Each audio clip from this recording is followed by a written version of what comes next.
Good tired means, 7, 8, 9, 10 o'clock at night, your brain's kind of going, okay, it's time for sleep now. Your body's going, it's time for sleep now.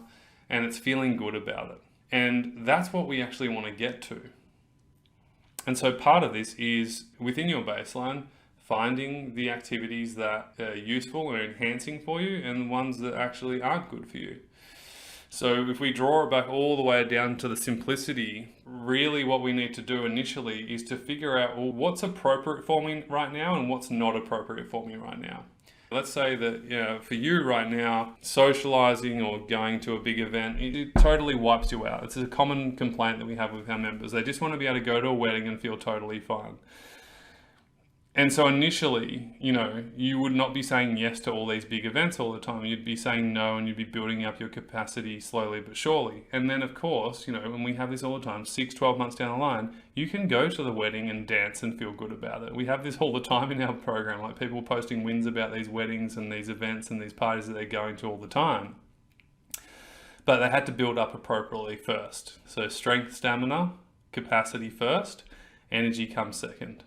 You don't want to be focusing on the wrong things at the wrong time. And again, you need to let go and loosen the grip when you're in stage 2 and 3. You don't need to micromanage like you had to initially just to pull back to stop the push crash. Once you've stopped the pushing and crashing and you've stabilized, that's when you want to loosen the grip and allow.